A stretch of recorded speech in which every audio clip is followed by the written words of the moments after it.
Hello students, I am teacher Nemer Geunon. I'm very happy to be here with you today.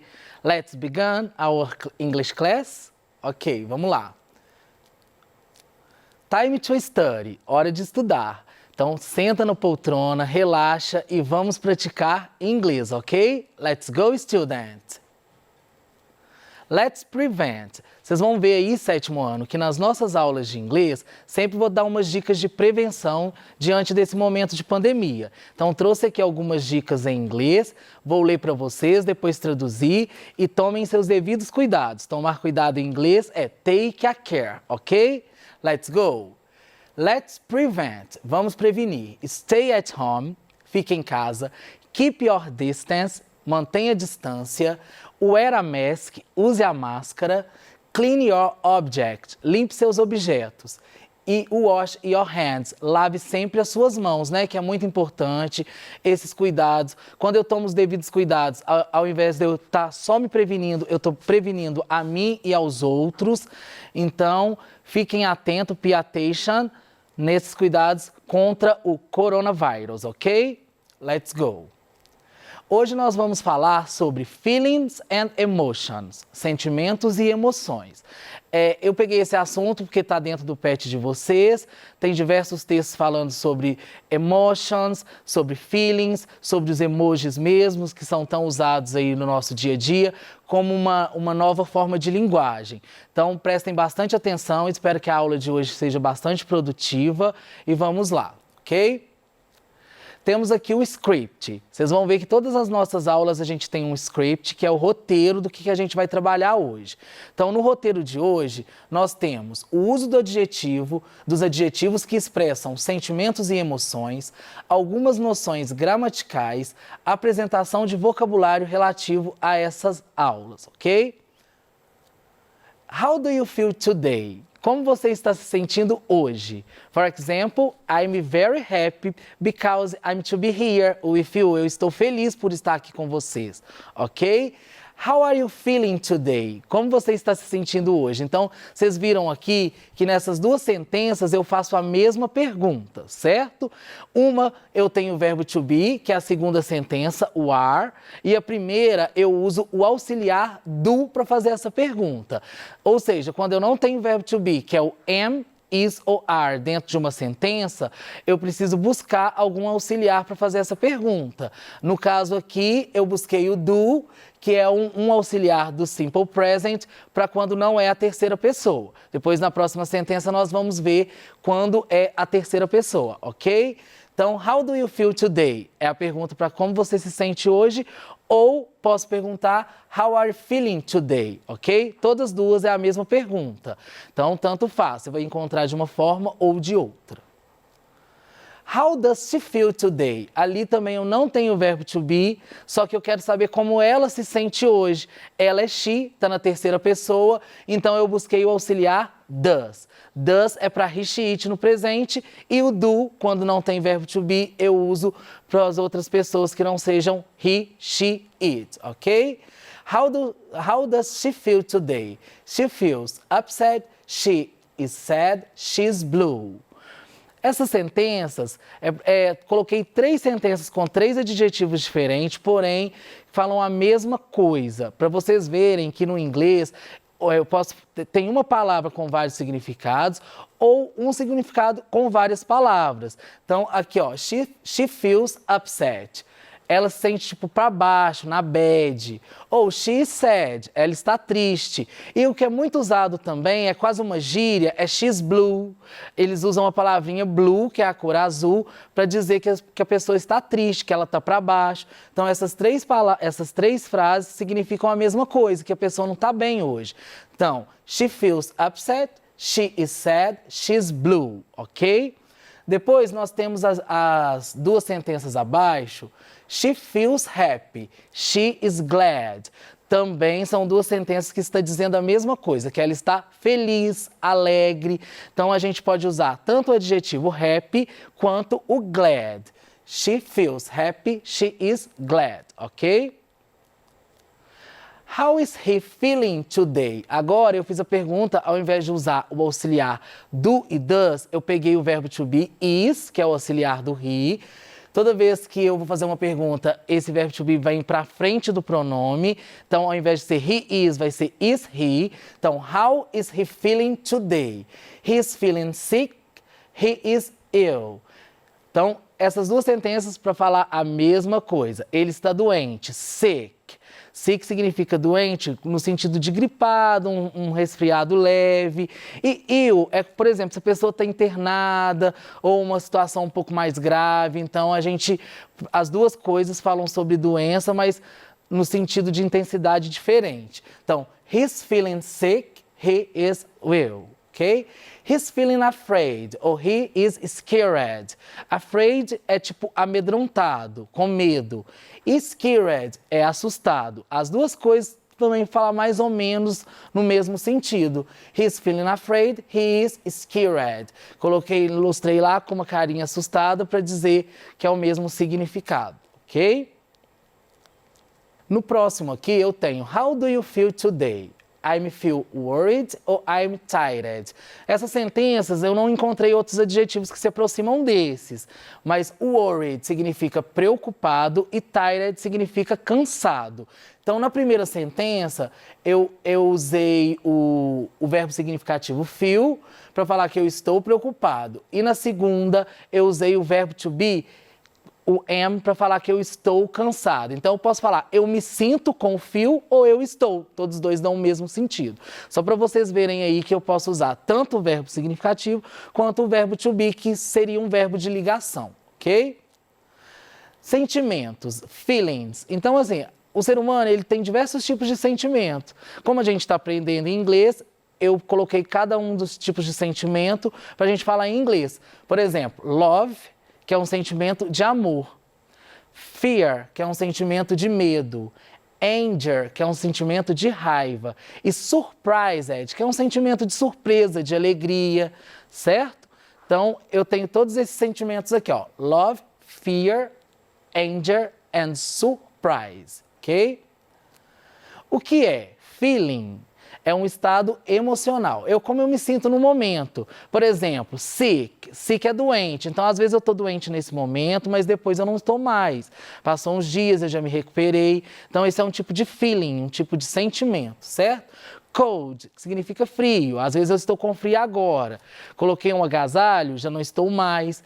Ou upset, para baixo. Na bad, mal, às vezes eu estou me sentindo nesse momento e depois eu posso melhorar. Então, a gente caracteriza como feeling, um estado emocional, como me sinto no momento.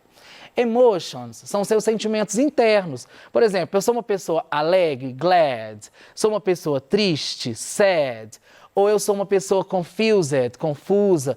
Então, tem essa diferençazinha, todos são adjetivos, todos caracterizam sentimentos e emoções, porém, para a gente poder ter um significado maior, mais amplo, entender mais sobre esse adjetivo, eu coloquei aqui o que é feeling e o que é emotions, ok, student? Devemos sempre tentar pensar em inglês. Ah, mas como assim, professor? Como que eu vou pensar em inglês? Já está tão difícil eu pensar em português. Por quê? Porque tem termos dentro de uma língua que não tem tradução, né? Então, assim, às vezes eu fico procurando como que eu vou falar aquilo, tentando traduzir tudo, e não é legal, porque tem coisas que vêm para a nossa língua e o sentido se torna completamente diferente.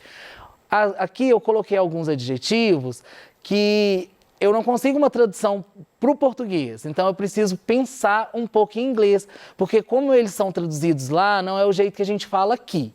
Por exemplo, hungry significa faminto, mas dificilmente eu falo assim, eu estou faminto agora, né? Geralmente eu falo, eu estou com fome. Com é uma preposição, né? E a fome, o substantivo. Eu não tenho essa construção em inglês, senão eu teria que falar with hungry, com fome, isso não existe.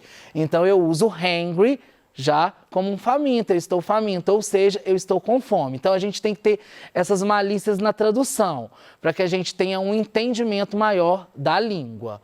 Afraid, amedrontado. A gente fala, eu estou amedrontado? Não, eu estou com medo. Então, o medo Então, quando a gente coloca a preposição mais o substantivo e trago isso para o português, às vezes eu não tenho a tradução fiel, certo? Angry, raivoso. Falo raivoso em português? Geralmente a gente fala com raiva, certo? Ou thirsty, com sede, que significa lá um sedento. Eu quase nunca ouço falar eu estou sedento, certo? Às vezes eu falo eu estou com sede. Então a gente tem que ter essa técnica de tradução para facilitar o entendimento da língua, ok? Trouxe aqui uma curiosidade aqui, ó, curiosity. A palavra saudade não é particularidade da língua portuguesa porque é derivada do latim. Existem em outras línguas românicas. No espanhol tem soledad, que quase uma tradução de saudade, mas também uma tradução de solidão. Porém, o sentido, no entanto, está mais próximo da nostalgia de casa, a vontade de voltar ao lar. A originalidade portuguesa foi a ampliação do termo a situações que não a solidão sentida por falta do lar. Saudade é a dor de uma ausência que temos o prazer em sentir. No inglês não existe esse termo, então utiliza várias formas para falar sobre esse sentimento. Podemos variar bastante em suas aplicações. Então isso aí é muito discutido. Por exemplo, tem professor que fala que não existe saudade em nenhuma outra língua, né? Por que a gente acaba caindo nessa teoria? Porque a saudade, por exemplo, em espanhol ali que deu o exemplo da soledad, é como se você estivesse sentindo uma falta de casa, né? A nossa saudade ela é mais ampla, é a dor que a gente sente da falta de alguém e às vezes a gente até gosta de sentir, né, essa falta, essa saudade. Então, por exemplo, no inglês eu não tenho essa palavra. Então, se eu quero falar que eu estou sentindo falta de alguém, uma saudade por falta de alguém, eu falo I miss you. I miss you so much. Eu sinto muito sua falta. Ou se eu quero falar, por exemplo, que eu estou com saudade da minha casa, né? Estou sentindo muita falta da família, da minha casa. Então eu falo homesick. She is homesick. Ou seja, ela está com saudade mesmo da casa dela, com vontade de voltar ao lar. E tem outros termos para designar essa palavra em outros tipos de sentença e de situação do dia a dia, ok? Na língua inglesa, de forma geral, o adjective vem sempre antes do substantivo. O substantivo em inglês significa noun. Então, isso também é uma regra que é muito perguntado pelos alunos. Assim, fala assim, parece que em inglês vem tudo ao contrário, né? Porque geralmente o adjetivo ele vem antes, geralmente assim, numa forma geral mesmo, eu quase nunca vi, mas como se tratando de gramática, a gente tem vários pesquisadores que às vezes podem ter colocação de adjetivo depois do substantivo, porém, de forma geral, o substantivo tem que ser colocado, o adjetivo, aliás, I'm sorry, desculpe, tem que ser colocado antes do substantivo. Então vejamos nesse exemplo aqui, ó. She is a scared girl. Coloquei a imagem de uma garota bem assustadinha aí para falar que ela é uma garota assustada. Não que ela está assustada nesse momento, ela é uma garotinha assustada.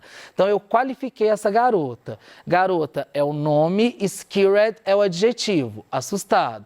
Ele veio aqui antes do substantivo, ó. Destaquei ele, ó, scared girl, garota assustada, ok? Aí, na hora de traduzir, tem que ter essa malícia também, porque senão eu vou traduzir assim, ela é uma assustada garota. E a gente fala isso em português? Não. Então, por isso que é o reforço de estar sempre pensando em inglês, pensando no formato daquela língua. Né? A gente pensa assim, isso eu não falaria na minha língua, então como que eu vou levar isso para a minha língua materna, ok? Então, she is a scared girl significa ela é uma garota assustada, ok? Então, scared, assustado, girl, garota. Scared, adjective, girl, noun. Adjetivo antes do substantivo. Se eu tenho um chapéu azul, I have a blue hat. Blue, azul, hat, chapéu. Então, o blue, nesse caso, é uma cor, ela caracterizou é um adjetivo, então ele tem que vir antes do substantivo, ok? Que eu quis destacar o dicionário Oxford, ele escolhe todo ano uma dessas palavras que são incorporadas no nosso vocabulário. Ah, tá usando muito a palavra internet, então ela vai ser a palavra do ano. Tá usando muito a palavra smartphone, então ela vai ser a palavra do ano. E no ano de 2015, a surpresa foi que eles colocaram esse emoji, né, que é um emoji da carinha sorrindo, para dizer que ela é a palavra do ano, ou seja, os emojis já viraram um tipo de linguagem. A gente consegue comunicar quase um assunto todo usando eles, através deles. Então, por isso que eu destaquei aqui para vocês. Então, emoji. A palavra emoji vem da união de i, que significa imagem em japonês, e moji, que significa letra. Ou seja, são símbolos que representam uma ideia, palavra ou frase completa. Esse símbolo tem aparência de expressões, objetos, animais, tipos de clima, etc. Viraram febre com o uso cada vez maior de smartphones. Hoje fazem parte da escrita e são considerados até uma nova linguagem. Por exemplo, a palavra do ano em 2015, escolhida pelo dicionário Oxford, foi o joy, né? O joy é essa carinha saindo a lagrimazinha nos olhos. A gente chama em inglês esse emoji de joy. Mas atenção, não confunda emoji com emoticons. Enquanto os emojis são caracteres independentes, os emoticons são carinhas ou símbolos feitos com os caracteres do teclado. Como, por exemplo, ali eu coloquei, né, o parêntese, um hífen, 2 pontinhos, para fazer uma carinha sorrindo. Ou o sinal de maior que ou menor que. I'm bad in mathematics, eu não sou bom em matemática, mas o sinalzinho eu acho de maior que com o número 3 para fazer um coração. Então, isso tudo aí é para eu falar que o emoji hoje é uma linguagem que está presente na nossa vida e como a gente está trabalhando linguagens, é muito importante ressaltar, principalmente que um dos maiores dicionários do mundo, que é o Oxford, escolheu o joy como a palavra do ano. Estes são alguns emojis e os nomes deles em inglês. Coloquei aqui para ajudar vocês nas atividades do PET, volume 4, que tem atividade aí voltadas para os emojis. Então aqui com essas traduções vai ajudar bastante. Lembrando que a gente já está falando do dicionário, dictionary, então use o seu dicionário, use o seu tradutor, né, para que ajude você na realização dessas atividades, ok? É um excelente suporte. Então, nós temos o grinning face, que é aquela carinha sorrindo, bem sorridente, bem alegre. Nós temos o joy, que é essa que eu falei com vocês. E nós temos o blush, que é a carinha toda rosadinha. E o in love, onde tem coraçãozinho, in love, significa que está apaixonado, ok? A linguagem dos smartphones também, ó.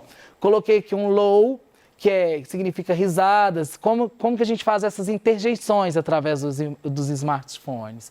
O haha, o fun, o uau. O haha é só risada mesmo. O fun significa que está divertido, o assunto está bom.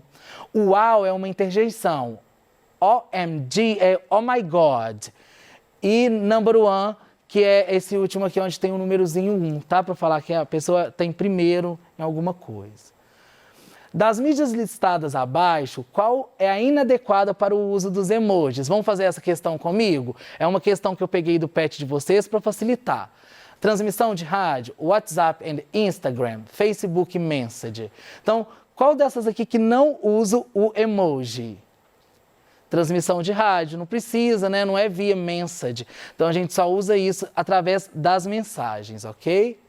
Qual desses emojis em inglês costumamos dizer joy, blush e in love? Ó, primeiro, joy, essa carinha sorrindo com a lagrimazinha. Segundo, blush, carinha toda rosadinha. E in love, esses coraçõezinhos aí para dizer que está apaixonado, right? Pessoal, para mim foi um prazer muito grande estar aqui com vocês hoje, né? Vamos pensar aí nos adjetivos nessa aula, fazer com bastante atenção as atividades do PET, leiam, recorram ao dicionário. O Oxford é um excelente dicionário, tem outros, se você tiver aí em casa, mas às vezes você tem que procurar aquele que o significado está em inglês para te incentivar mais o uso da língua, ok? Thanks for watching obrigado por assistir, ok? E eu vejo vocês na próxima aula. Foi um prazer estar aqui com você, sétimo ano. Gostei demais da aula de hoje. Kisses and bye bye.